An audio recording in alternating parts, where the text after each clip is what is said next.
If you're stuck at an impasse, listen up. The E-Myth Revisited by Michael E. Gerber explains why most small businesses fail and how to fix it. Listen up to learn more today.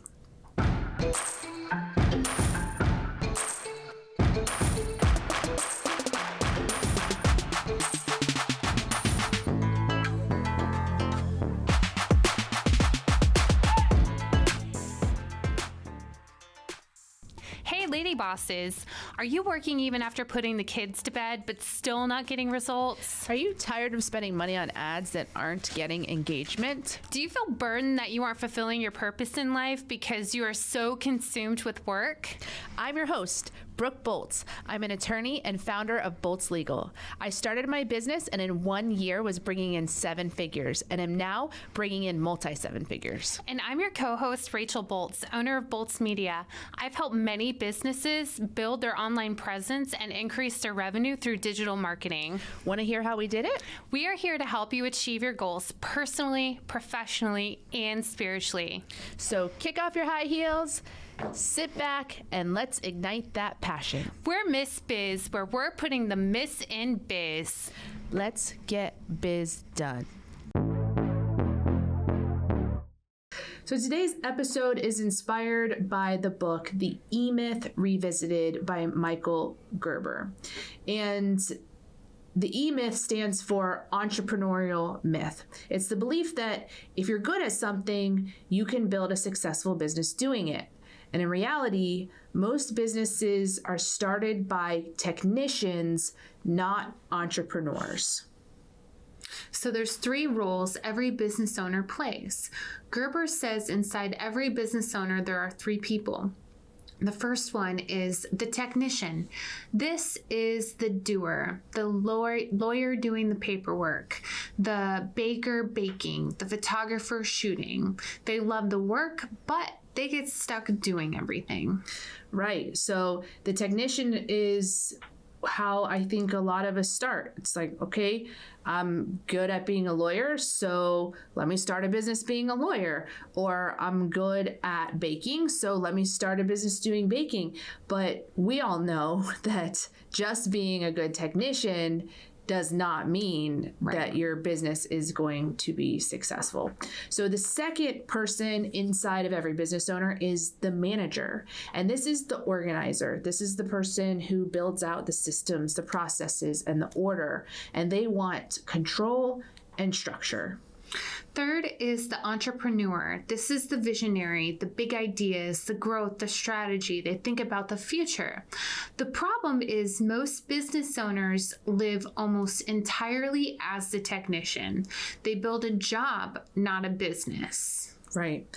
And a lot of people don't have the strengths in the other departments. If they started out as a technician working as an employee for someone else and they never were a manager and they've never been an entrepreneur, then technician is where their safe space is because that's what they know and that's what they're good at. But when it comes to managing people and dealing with conflict and HR complaints, that's outside their comfort zone. And then the marketing aspect and the networking aspect, that's not comfortable either. So a lot of times businesses fail with great technicians at the helm because they just haven't built out those, they don't have those other character traits as strong, and they haven't been able to build a team to supplement where their weaknesses are.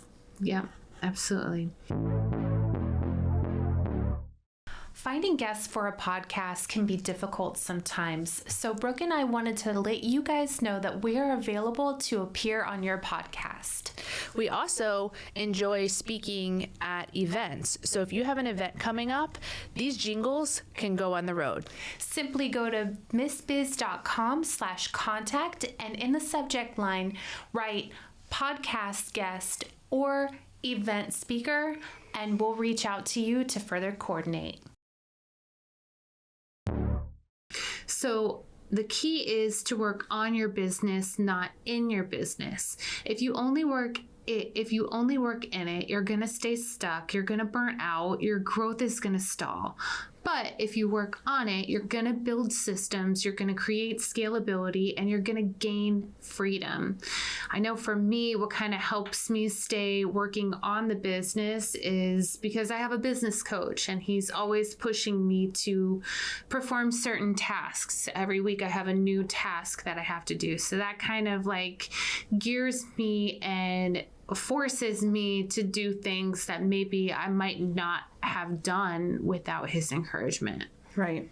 So for me, what this means is I can't just be only focused on working on the cases at hand every day. I have to also be looking at, okay, which processes can be delegated, which can be automated, how could we maximize the use of our software programs to just streamline the workflow. I always have to be looking at how to make the systems better and scalable, not just focused on here's my client and my case and what are the legal theories that I need to be pushing forward. Yeah. So the franchise model thinking is one of the most powerful ideas in the book. Run your business like you're going to franchise it, even if you never will. That means everything is documented, everything is systemized, and everything is repeatable. So an example of this, instead of just answer the phone however you want, you're going to create a script, a process, and a consistent experience. I thought this was a great mindset shift because I'm guilty of thinking that my business and the way I do things is unique to me. But if I ever want to not have to be the person that everything revolves around, somebody else has to be able to do what I do. Mm-hmm. And they're never going to learn how to do that if they're not trained. So to think about, okay, if I were to franchise this business and hand it off to someone who isn't me, how would they be able to make the hamburger the same way that McDonald's does? They have to follow the recipe. Right. They've got to know everything. So if you have that philosophy at the forefront of your mind in everything you do, and you're documenting how you do everything, then if you get new people who come on board, there will be a consistency because everything is systematized and documented. Mm-hmm. It takes time, it's a pain in the butt sometimes. It does. But with a lot of these AI tools now, ChatGPT and such, you could tell it, here's a system I want to create, turn it into an operations manual, and you could save a lot of time on that now versus if you tried to do it 5 years ago. Yeah. Usually what I do is when I'm performing certain tasks that I want my teammates to work on or to do, I will use Loom and just take a video recording while I'm doing it and then put that in our project management system. We have like a whole board just for instructional videos. So I've done something similar on Zoom, and I like Zoom because it has the AI note taker. So it will also make notes based upon my video. So now I have a written description of what I did in addition to the video. Yeah. Loom has that same feature. Nice. Yeah. So it's like you can just do it once, video it, and then have the notes there for someone to follow step by step along with the video. Yeah. Do you love the Miss Biz podcast? Because we love you. Here's 3 things you can do to show your support. 1, write us a review. Apple, Spotify, and Google My Business are the best platforms to write a review. 2, follow us on social media. Our handle is @MissBizPodcast. 3, join our Facebook group, Miss Biz Nation, for exclusive content and behind-the-scenes footage. Also, ask questions related to your business and discuss topics from our episodes. So Gerber emphasizes that great businesses are built on systems, not heroic people. And this is because people are inconsistent. Systems create predictability. So a real life example of this would be, let's say you're an attorney. A technician mindset would be, I just need more cases. However, an entrepreneur's mindset is going to be, how do I build intake systems, marketing funnels, and processes so that cases come in consistently without me doing everything? And the reason businesses fail, according to this book, is that there's no systems. The owner does everything. There's no clear roles. There's no scalable processes. And the owner or leadership is reactive instead of strategic. So some key takeaways are: you don't own a business, you own a system that produces results. Your job is not to do the work, it's to build the machine that does the work. And if your business can't run without you, it's not a business, it's a job. That's a mic drop moment. Yeah. I really liked the first one. You don't own a business, you own a system that produces results. And you sit back and think, okay, if I'm not there, what's happening? You know, Right. if it's reliant on me, then this is not scalable because I can only do so much. Yeah. So a simple way that you can apply this is to ask yourself, what do I do repeatedly that could be turned into a system? So start thinking about client intake.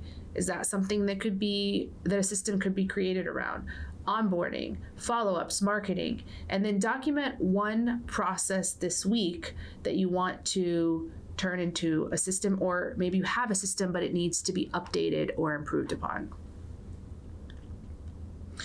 So the final thought is that this book shifts your identity from I do the work to I build the business that does the work. And I think if you can make that shift, especially if you're a service-based business, then it can allow you to grow and scale the business to a place that it's not so dependent on you. We appreciate you and are honored to be on this journey with you. We can't wait to help you, to encourage you, and show you how to grow personally, professionally, and spiritually.